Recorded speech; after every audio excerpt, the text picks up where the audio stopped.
Bom, pessoal, então vamos pensar um pouquinho nessas perguntas. A primeira acho que a resposta dela é bem óbvia, né? Se eu estou colocando essas perguntas 2 e 3 é porque não, eles não são todos iguais. Talvez não esteja muito claro na nossa cabeça o quão diferente eles podem ser, né? Mas eu acho que eles não são iguais não é uma coisa muito difícil de se pensar. Se esse grão tem uma orientação e o outro grão tem uma orientação diferente, esse contorno pode ser de alguns jeitos. Ele pode ser de assim, por exemplo, né? Então, vamos tentar entender, né? Para responder a 2, que é o que faz eles serem diferentes, eu vou precisar de alguns slides para convencer vocês do como que eles são diferentes, tá? Agora, por que isso importa? Isso a gente vai desenvolvendo aí ao longo dessa aula como um todo. Mas eu acho que isso já dá uma... O fim do vídeo passado já dá uma noção para vocês de o quão a diferença entre um contorno para o outro vai ter grandes impactos em coisas que a gente vai ver na prática. O que a gente viu na prática nos slides passados? A forma do cristal, né? Então, basicamente, a energia daquele contorno específico é uma informação muito importante, tá? Por quê? Bom, porque dependendo da energia, alguma coisa pode acontecer naquele contorno ou não, né? Aquele contorno vai ser mais provável ou menos provável, né? E vamos então entender um pouco mais essa 2 e a 3, começando por essa 2. O que diferencia dois contornos de grão? Então, em outras palavras, o que define um contorno de grão, né? Quantos contornos de grãos eu posso ter diferente?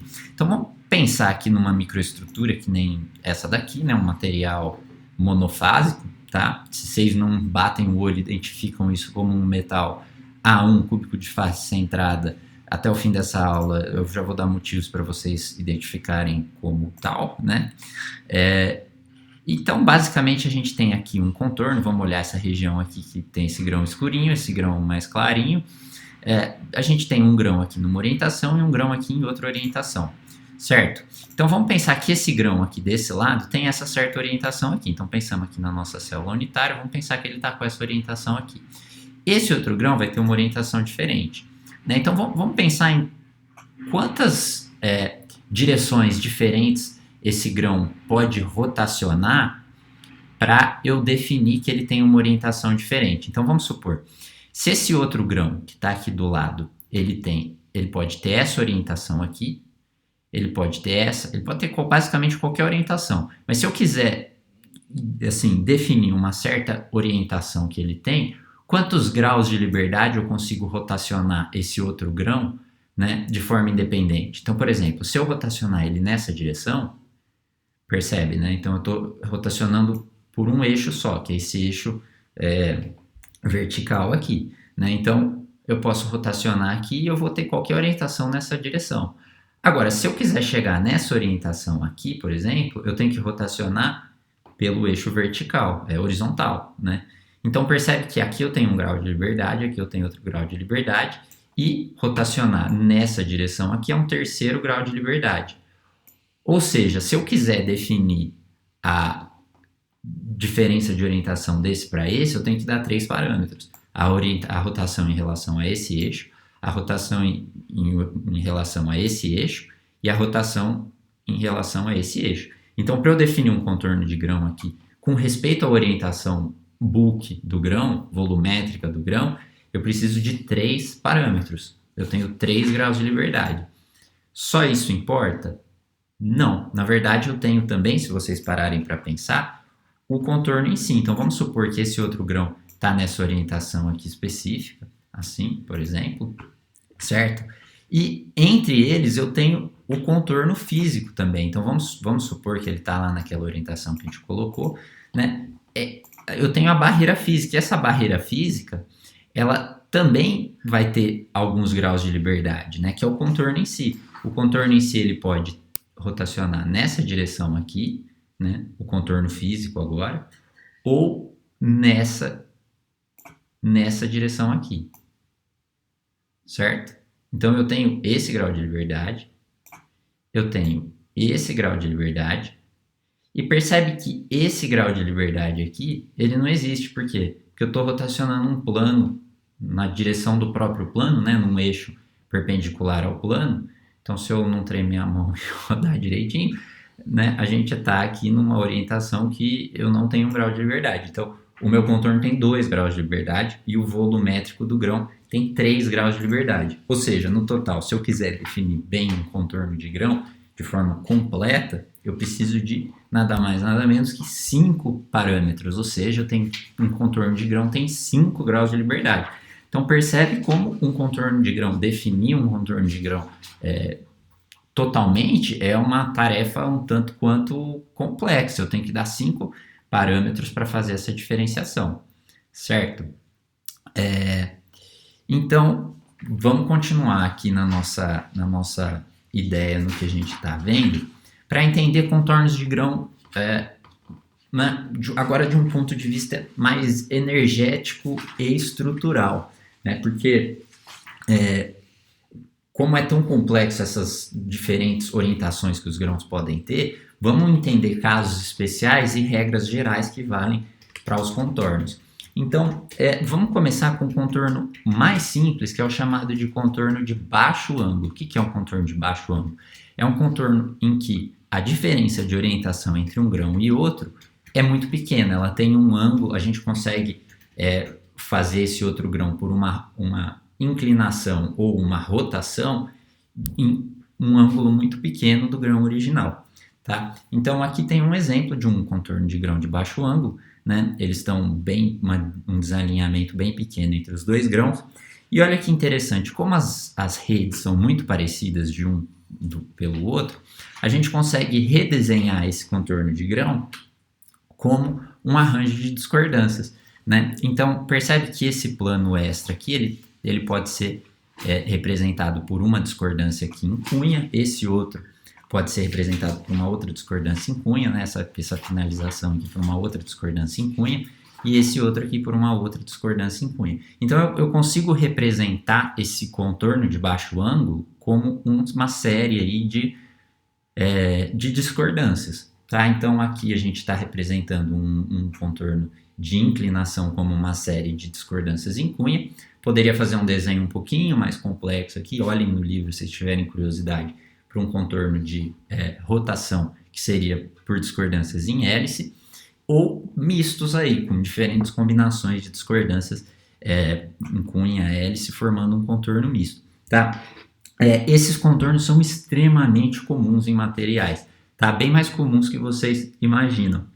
E vocês vão ver bastante sobre isso em aula de recuperação e aula de metalurgia mecânica. Então vocês meio que já viram isso no curso. Eu lembro quem já fez a disciplina comigo de acho que processamento, a gente falava um pouquinho dessas estruturas de discordâncias aí, que elas são chamadas de LEDs, que são as Low Energy Dislocation Structures.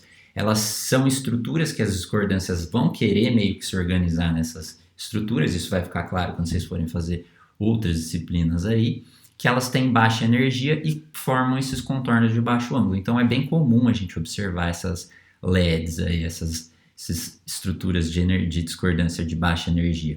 E olha que interessante, se a gente conhece aqui o nosso vetor de Burgers, né, do nosso material, a gente consegue representar e caracterizar a distância entre elas e correlacionar isso com o ângulo de desorientação, né? Quanto mais próximas as discordâncias estiverem, ou quanto mais discordância eu vou ter, a gente vai ter uma inclinação maior, né? Cada discordância contribui aí com um plano adicional. Então, se eu coloco muitas discordâncias aí, esse ângulo vai abrindo, certo?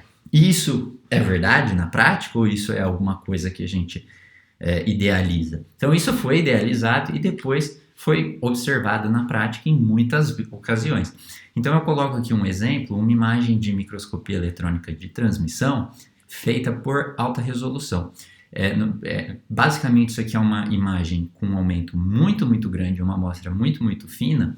Depois vocês dão uma olhada aqui no slide, aumentam se precisar. Mas, basicamente, cada bolinha que você está vendo aqui, que dá para ver nessa imagem, é uma coluna de átomos, tá? Então, a gente alinha essa amostra numa direção importante do nosso material, né? E, nesse caso aqui, é um material A1, cúbico de face centrada. E, então, a gente alinha de forma que a gente vê todos os átomos alinhadinhos. Então, cada bolinha aqui não é um átomo, é uma coluna de átomos. E a gente consegue ver os semiplanos adicionais aí, por exemplo, com discordâncias. Então ele desenhou aqui, né, ele estava caracterizando aqui numa imagem de aumento bem menor, percebe a escala? O que ele observava como aparentemente um contorno, ele foi ver com um aumento maior e você consegue ver exatamente esses semiplanos. Então isso aqui é uma coisa que acontece na prática, esses contornos de baixa energia, separando grãos, tá? Contornos de baixo ângulo. Agora vamos pensar em termos energéticos. Eu não sei o quanto vocês já entraram nessa parte de teoria de discordâncias, mas uma coisa que a gente já discutiu em aulas passadas, quem fez disciplinas comigo, imagino que vocês viram isso em materiais metálicos, é que uma discordância, né, ou semi, uma discordância é um defeito instável, ele aumenta sempre a energia livre do sistema, né? E cada vez que a gente coloca uma discordância adicional ali no sistema, a gente aumenta um pouco mais a energia. Então, por que eu estou falando isso? A gente acabou de discutir que a distância entre elas determina o θ, né? O B é uma constante, certo? Né? Usa essa aproximação sendo o θ aproximadamente igual a θ. Ou seja, quanto maior a distância entre elas, né, menor é o ângulo.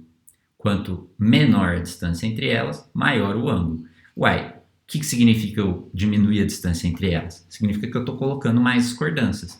Se eu divido a distância entre elas por 2, significa que eu estou colocando uma discordância a cada... eu estou colocando uma discordância na metade aqui entre cada uma delas, né? Então eu vou lá e divido a distância por 2, multiplico o ângulo por 2. O que eu estou querendo dizer? Que, pelo menos no começo, eu aumentar ou dobrar o ângulo de inclinação entre os grãos significa dobrar o número de discordâncias no meu sistema.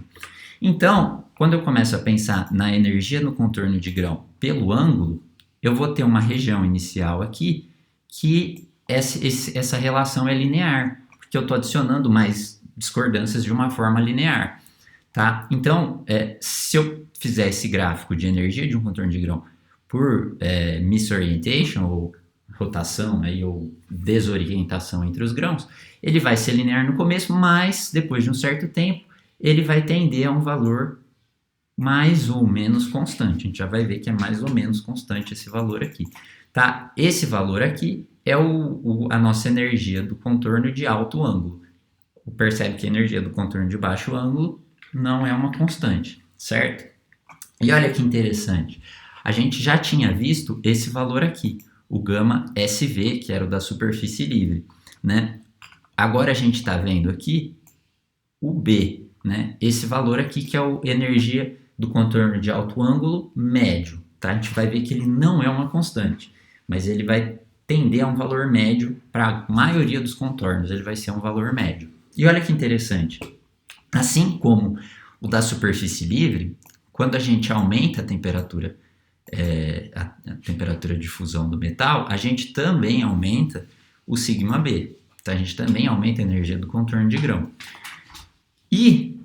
Mas percebe a escala, né? O do tungstênio, quando a gente viu lá atrás, ele era da ordem aí de uns 3.000, mais ou menos, né? A do contorno livre. A do contorno de grão já é bem menor, ela é 40% do valor do contorno livre.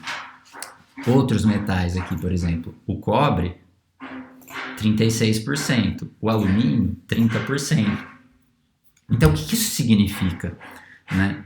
Bom, pensando de novo daquele termo energético, pensando na definição do que é energia de um contorno, isso significa que, por exemplo, para o alumínio, a gente tem 70% mais ligações satisfeitas num contorno de grão do que numa superfície livre, né? Então, essa diferença ela é muito significativa, né? Um contorno de grão tem uma energia aí que é da ordem de 30% a 40% da energia de uma superfície livre. É uma energia bem menor, mas ela ainda é uma energia considerável, né? Em qualquer processo que a gente faz um tratamento térmico em alta temperatura no metal, eliminar essa energia de contorno aqui é a força motriz do processo, certo? Então, essa é a tendência geral. Agora vamos investigar um pouco aquela hipótese de que essa energia aqui ela é uma constante. Será que ela é uma constante mesmo? Se a gente fizer aqui então gráficos da energia de contorno estender aquele gráfico que a gente começou a ver com diferentes rotações, então a gente tem aqueles 5 graus de liberdade possível. Vamos escolher um desses graus e começar a variar aí a energia, né, e medir a energia do contorno pela variação desse 1 grau de liberdade aí que a gente escolheu. Então aqui escolhemos uma rotação em torno do eixo 100, né? E percebe que isso aqui é bem uma constante, até dar 90 graus e voltar a ser a mesma orientação de novo, né? Por que 90 graus? Vai ficar claro, talvez, na terceira aula, tá? É por causa da simetria dessa direção. Mas percebe que para a grande maioria das orientações aqui em alto ângulo, a energia é constante. Agora, se a gente rotacionar ao redor de um outro plano aqui, né, do eixo desse outro plano aqui, do 0, percebe que ela vira mais ou menos uma constante e depois ela tem um valor de mínimo aqui bem mais baixo do que o valor dessa constante aqui, né? E outro valor de mínimo aqui. Então, o que são essas orientações de mínimo, tá? Então, por que eu tenho esses mínimos na curva de energia de contorno de grão?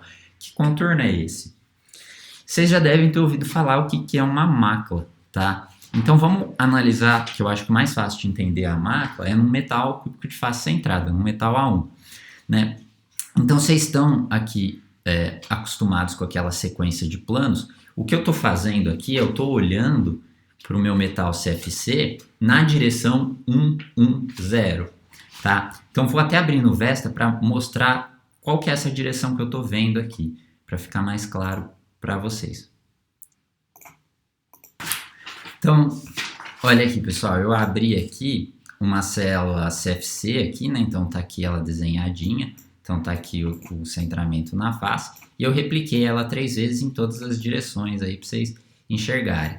Então aquela orientação que a gente está olhando seria a gente olhar esse cristal na direção 110. Então essa aqui é a direção 110 que a gente está olhando, tá? E aí eu ainda estou orientando aquele material nessa direção aqui. O que é essa direção? Esse plano aqui, ó, esses 3 átomos aqui, talvez vocês identifiquem ele como o plano 111, né? Então, tá aqui o plano 111, né? Então, tá esse átomo, esse átomo, esse átomo, esse átomo, esse átomo, esse átomo. Esses átomos aqui são do plano 111. Então, a gente está com o material nessa orientação aqui. Então, a gente está olhando, basicamente, o empilhamento de planos 111. Tá? Então percebe que, olha, esse aqui é um plano do tipo A, esse aqui é um plano do tipo B, esse aqui é um plano do tipo C. Esse aqui volta a ser um plano do tipo A. Percebe como ele está perfeitamente alinhado com esse átomo aqui, né? Então, A, B, C e assim vai. Então, voltando para os slides aqui, a gente está vendo essa imagem aqui. Átomos A, B, C, A, B, C, A, B, C. O que é uma mácula? Uma mácula é um contorno especial, que então eu vou passar o contorno aqui nesse átomo B, e os átomos, o empilhamento em cima da mácula, ele vai inverter a sequência. Então eu tinha aqui A, B, C, aqui, daqui para cima ele se torna B, A, C, então C, B, A, C, B, A, C, B, A. Então A, B, C, C, B, A, C, B, A, C, B, A. Tá? Então percebe que a mácula, ela é como se fosse um espelho, né? Então percebe que a gente coloca um espelho aí nesse plano e tudo que tem em cima a gente está espelhando para o lado de baixo, tá? Essa imagem de espelho, ela funciona na grande maioria das máculas, não em todas, tá? Isso vai ficar um pouco claro, acho que na 4ª aula desse curso. Nem todas as máculas são espelhos, mas a maioria é. E essa imagem aqui eu acho que ela mostra muito bem. Então tá aqui de novo uma imagem de microscopia de transmissão de alta resolução, Isso aqui é uma mácula, então tá aqui o plano 1, 1. Percebe como ela é como se fosse um espelho. Então tá aqui meus empilhamentos de planos, né? Vertical ABC, ABC, chega na mácula, vira CBA, CBA, CBA, tá? Então, percebe que isso aqui é um contorno de grão mesmo, né? Percebe que esse grão desse lado tem uma orientação diferente, o grão do lado esquerdo tem uma orientação diferente do grão direito. Só que ele é um contorno muito característico, porque quantas ligações quebradas esse átomo aqui, bem do contorno, tem? Né? Se vocês contarem, analisarem isso com cuidado, vocês vão ver que ele não tem nenhuma ligação quebrada. Por que ele não tem nenhuma ligação quebrada? Olha, percebe que bem no contorno da mácula a gente tem aqui um ABA. O que é esse empilhamento ABA? Volta aí do vídeo, 2 vídeos para trás. É um empilhamento HCP, certo? E o HCP tem o mesmo número de coordenação 12 que o metal CFC, né? Então, esses átomos aqui desse plano da mácula não tem nenhuma ligação quebrada. Então, a energia é muito baixa, tá? Por que ela não é zero? Bom, porque o metal ele é A1, ele é CFC. Se eu coloco uma camada, uma lamela aí de HCP, ele vai ter uma energia diferente, né? Ele quer ser CFC, ele não quer ser HCP. Então, aí que vocês conseguem ver que o átomo não é uma bolinha, a ligação não é totalmente não direcional, como, né, a gente pensa. Ele quer estar no empilhamento ABC, então eu colocar um empilhamento ABA tem uma energia um pouco maior, só que ela é muito menor do que um contorno de alto ângulo normal, certo? Só uma pequena observação aqui antes da gente continuar, não confundir uma mácula com uma falha de empilhamento. Tá, uma falha de empilhamento, ela não é um contorno, que nem a mácula. A mácula, você tem um grão com uma orientação aqui embaixo, outro grão com outra orientação aqui em cima.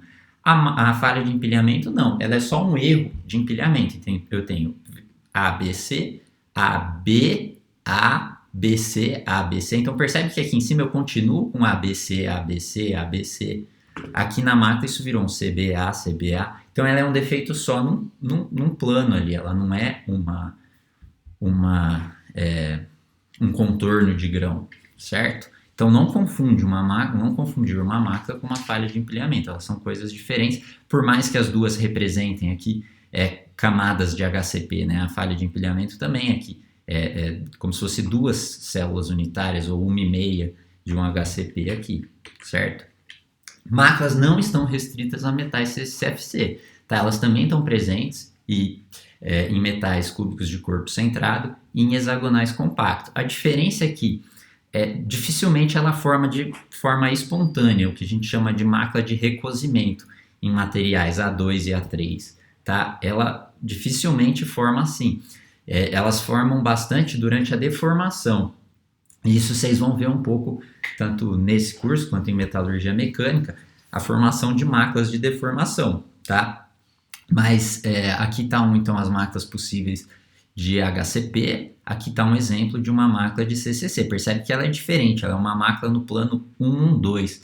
Tá? Eu não consigo fazer uma mácula no plano 110 do CCC, porque esse plano já é um espelho. Tá? Não faz muito sentido isso para vocês ainda, mas vai fazer na terceira aula. O plano 110 do CCC é um espelho.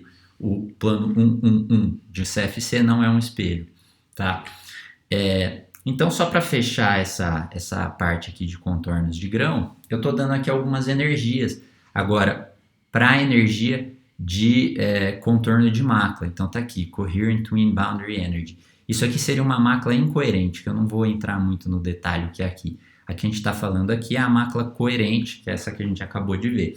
Então, percebe que para o cobre, essa energia é 21 milijoule por metro quadrado. Compara isso com os 623, que é a energia do contorno de baixo ângulo, e 2.000 e pouco, ou sei lá, alguma coisa por aí, para a energia da superfície livre. Percebe como a energia da mácula é muito pequena em comparação com a energia de um contorno de alto ângulo. Tá? E isso depende muito, muito, muito do metal que a gente está olhando. Se você olhar, por exemplo, o alumínio, né, enquanto que aqui a gente tem uma energia mais de 10 vezes menor, o alumínio é cerca de 1/3 essa energia. Então, a energia do contorno de mácula do alumínio é muito maior do que a do cobre, tá? Eu coloco aqui duas imagens para vocês pensarem. Uma dessas ligas é alumínio e a outra é cobre. Qual que vocês acham que é alumínio e qual que vocês acham que é cobre? Só não vale a resposta ser uma é a cobre porque ela é mais vermelhinha. Tá? Qual que vocês acham que é qual e por quê?